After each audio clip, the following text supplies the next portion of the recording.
ഇന്നത്തെ പ്രത്യേകത ഇതുവരെ രാഹുൽ മാങ്കൂട്ടത്തലിനെ പിടിക്കാൻ ഓടിച്ച പോലീസിന് ഇനിയിപ്പോൾ പിടിക്കണ്ട എന്ന ഒരു തീരുമാനമെടുക്കാൻ നിർബന്ധിതമായ ദിവസമാണ്. കോടതി അറസ്റ്റ് ചെയ്യേണ്ട കാര്യമില്ല, ഇപ്പോൾ അറസ്റ്റ് ചെയ്യരുത്, പ്രതിക്ക് പറയാനുള്ളത് കേൾക്കേണ്ടത് വളരെ പ്രധാനപ്പെട്ടതാണ് എന്ന് ഹൈക്കോടതി വിശദമായി പറഞ്ഞിരിക്കുകയാണ്. അപ്പോൾ മുഖ്യമന്ത്രി പുതിയൊരു വാദവും മുന്നോട്ട് വരുന്നു. എന്തുകൊണ്ട് ഇതുവരെ പിടിച്ചില്ല? ഇത് 10ാം ദിവസമാണ്. അപ്പോൾ മുഖ്യമന്ത്രി പറയുന്ന ഒരു പുതിയ വാദം, പുതിയതല്ല, അത് പഴയതാണെന്നാണ് അദ്ദേഹം പറയുന്നത്. സാധാരണ കേരളത്തിൽ മുൻകൂർ ജാമ്യാപേക്ഷയുമായി ഒരാൾ പോയാൽ അങ്ങനെ ഒരാളെ നമ്മൾ പിടിക്കാറില്ല. പിടിക്കേണ്ടത് നിയമമൊന്നുമില്ലാതെ മുഖ്യമന്ത്രിക്കറിയാം, അദ്ദേഹം ആവർത്തിക്കുന്നുണ്ട്. പക്ഷേ അങ്ങനെ ഒരു രീതിയില്ല. അതുകൊണ്ട് രാഹുൽ മാങ്കൂട്ടത്തിലിനെ പിടിച്ചില്ല. അപ്പോൾ പറയുന്നത് കേട്ടാൽ തോന്നും രാഹുൽ മാങ്കൂട്ടത്തിലിൻ്റെ കേസ് തുടങ്ങി അന്ന് തന്നെ രാഹുൽ മാങ്കൂട്ടത്തിൽ മുൻകൂർ ജാമ്യ ഹർജിയുമായി കോടതിയിൽ പോയി, കോടതി ഇത് പരിഗണിച്ചു തുടങ്ങി. അങ്ങനെയല്ലല്ലോ. കഴിഞ്ഞ വ്യാഴാഴ്ച നവംബർ 27-ാം തീയതി കേസ് വരുമ്പോൾ രാഹുൽ മാങ്കൂട്ടത്തിൽ പ്രചരണത്തിൻ്റെ നടുക്ക് നിന്ന് മുങ്ങുമ്പോൾ രാഹുൽ മാങ്കൂട്ടത്തിൽ കോടതിയിൽ ഒരു കടലാസ് പോയിട്ടില്ല.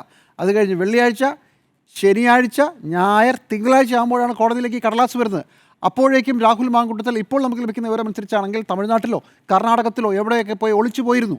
കേരള പോലീസ് വിചാരിച്ചാലും പിടിക്കാൻ പറ്റില്ല എന്നാണ് ഇപ്പോൾ സർക്കാരിനെ അനുകൂലിക്കുന്നവരും സർക്കാരിനകത്തുള്ളവരും പോലീസും ഒക്കെ പറയുന്നത്. അപ്പോൾ ആ 4 ദിവസം എങ്ങനെ കൈവിട്ട് പോയി എന്ന് ചോദിക്കുമ്പോൾ മുഖ്യമന്ത്രി പറയുന്നത് മുൻകൂർ ജാമ്യാപേക്ഷയുമായി പോയ ആളെ ഞങ്ങൾ പിടിക്കാറില്ല എന്നാണ്. അതൊരു പൊതു രീതിയുമാണെന്ന് പറയുന്നു.